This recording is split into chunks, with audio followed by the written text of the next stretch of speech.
Hey everybody, Dual666 here.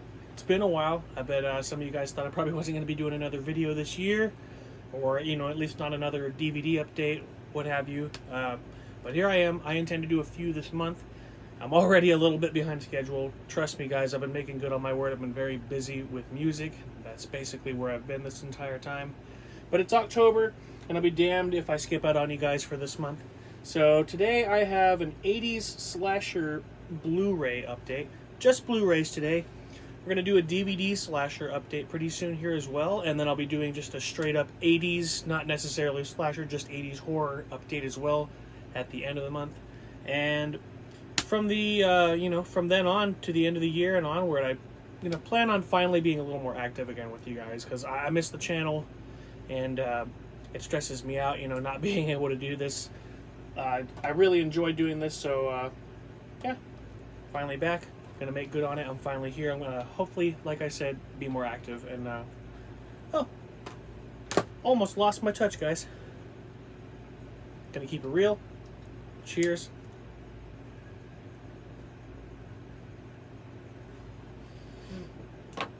Happy October.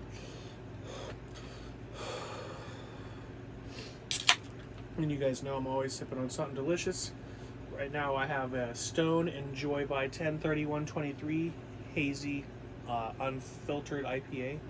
It's at 9.4%. This is definitely gonna kick my butt once I'm done with it, but it's really, really good. So cheers, guys. All right, a little awkward. Gonna try and get my groove, guys. All right, I'm gonna start off with a couple Scream Factory Blu-rays. We have The Final Terror from 1983. This one I've been sitting on for a while. I've watched it a few times, and I like it more now than I did at least the first few times. The first few times I found it a little boring, just not quite as engaging. It has a really big cast for a slasher movie, and fairly small body count, in comparison. You see the big cast, and you're kind of like, oh wow, how many people are going to go on this one? And I found myself at the end of the movie, I'm just like, oh, there's there's not just a final girl, there's a final group of people. So yeah, the body count isn't huge, but there are some great kills in this, and it is a really cool camping slasher.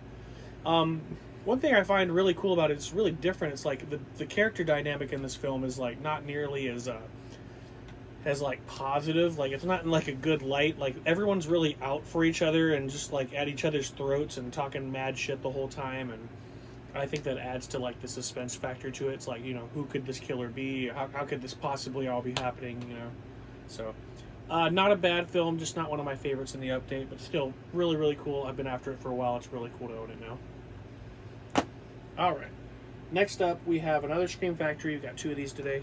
We have Death Valley from 1982, and this has got that kid from A Christmas Story. I believe his name is Peter Billingsley, and this is like a Universal stab at slasher films in 1982, a year late to the prime, and not necessarily a great slasher film, but there are some cool kills here, and there is some interesting elements that are not necessarily present in a lot of the lower budget slasher films of the period. So I definitely think it's worth a look, and this Blu-ray DVD combo pack has lots of extras. Scream Factory is always, cramming some stuff in there, so yep, definitely cool to own that one. Alright, we're going to get into some Vinegar Syndrome releases here. We have Blood Harvest. I just got this the other day at Son of Monster Palooza in Burbank. Me and my buddy Dan the Sandman, we fucking... We traveled all damn day long. I got to tell you guys a story real quick. It's just a quick story. So we went to Monster Palooza, and it takes forever. The traffic is ridiculous, and my car breaks down 10 minutes from the venue, and I have to mob around, Burbank to find some coolant, fill up my coolant tank so we can get, there and home that night. And it was just a real big, adventure. And eventually we get home later that night, and this is the one movie, he stayed the night at my house after that. This is the one movie we stayed up and watched together. It was Blood Harvest. And we actually both bought copies of this. Found him one at the table, at Vinegar Syndrome's table. And then I was like, you got to have it, dude. You've been after it longer. And then, of course, the guy behind the table was like, oh, I might have another. Sure as shit, he's got another one. So here I have it. It's Blood Harvest from 1986, and it is basically, you could just sum this up as the Tiny Tim slasher film. Not a great slasher film per se, just like a very strange, wacky film, definitely worth checking out if you like Tiny Tim, or if you just like weird micro-budget shit from the 80s. This is definitely a weird one, though. The kills are pretty much the same thing over and over and over again, so it's not, like I said, it's not a great slasher film, but it is more of a whodunit sort of thing until the end, and then it just becomes, in my opinion, a little drawn out and weird, but still, I've been after it for a long time, and I think it'll grow on me in time. I'm definitely going to give it another watch pretty soon, so Blood Harvest, very cool.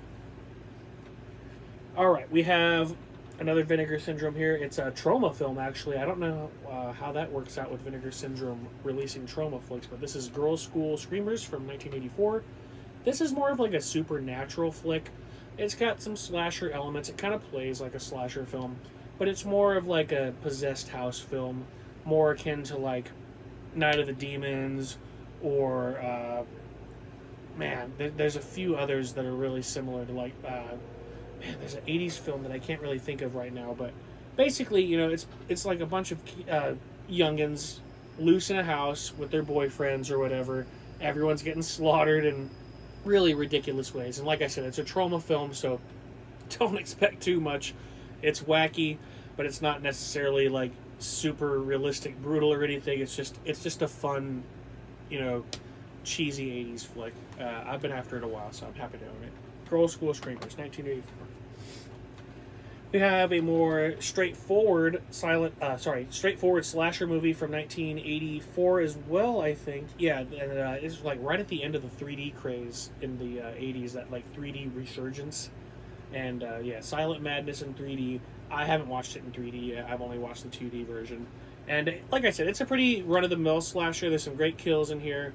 In my opinion, it's a little underdeveloped, and the killer's not really that cool in my opinion, but definitely a cool slasher. If you haven't seen it and you're a slasher aficionado, go for it. This Vinegar Syndrome release is very, very good in my opinion, so very cool to own that as well.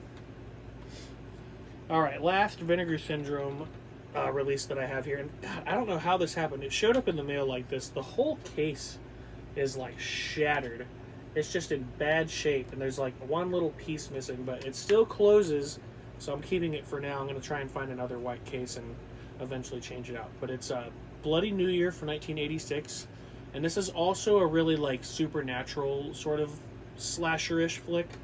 These people are all in this house, and like it seems like time keeps bending, and they're in the past, and then they're back in the fucking normal, you know, they're in the present. Anyways, there's like lots of low budget makeup effects and like special effects, like the house sort of comes alive at some points and stuff like that. Very out there flick. Obviously 1986, it's like the end, well past the, you know, the prime of slasher films, so it's like derivative of those elements, but it's got so much more going for it plot wise, and it just doesn't really have the budget to back it up, but it's still a lot of fun. I really enjoyed it, and now I have two you know, New Year's slasher films to watch, you know, on that night if I don't particularly have anything else to do. And yeah, I like doing that just as much, just getting together with family and friends on New Year's. So another cool one to own. All right, we're gonna close this out, guys, with a couple Arrow releases. I don't get Arrows too often; they're a little expensive. But I went to the con. I got a few things, and then I think I actually found this one online recently for fairly cheap. But I got the other one at the con. This is the Mutilator from 1984. I swear to God, my dad recommended this to me when I was younger, like a teenager. But I mentioned it to him the other day, and he has no clue. He's like, I didn't recommend that to you. How would I know such a film? Is basically what he said. And I said, I don't know, but you recommended it to me, and I've been after it for years. I finally got a copy, and it's a pretty damn good slasher film. Definitely towards the end of the prime. 1984 is pretty late to the game when it comes to like actually good slashers, but I think this one's got some mood. It's some decent acting for what it is. I think it was also known as Fall Break, and there's great kills in this, really, really brutal kills, and I think the development's pretty good. I think that out of this one and the next one I'm going to show, these are definitely the best two in the update.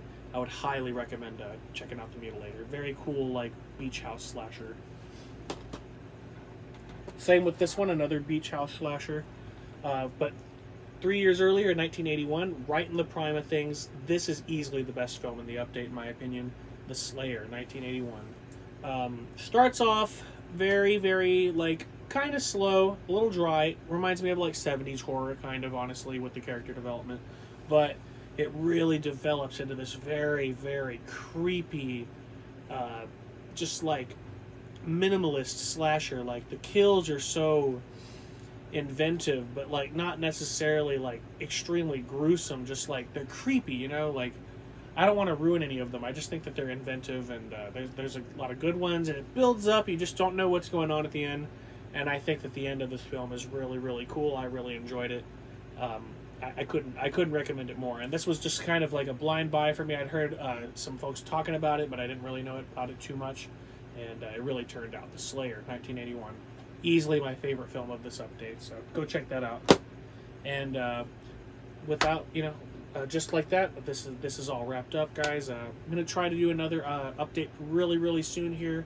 Like I said, I've been very, very busy with music. I'm not necessarily going to stop playing music anytime soon, but I am going to try to finally start making more room for the, more time for the channel, so to speak.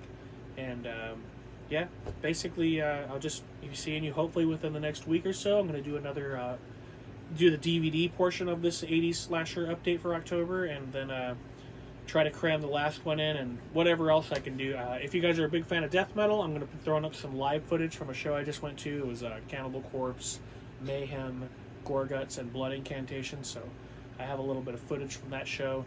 If you guys like to check it out, come back tomorrow. I'll probably be up. And yeah, without further ado, I'm going to end this. Everybody go watch some fucking horror films. Keep me in your head, and come back to the channel soon. I should have some more cool stuff to talk about. Take it easy, guys. Happy October.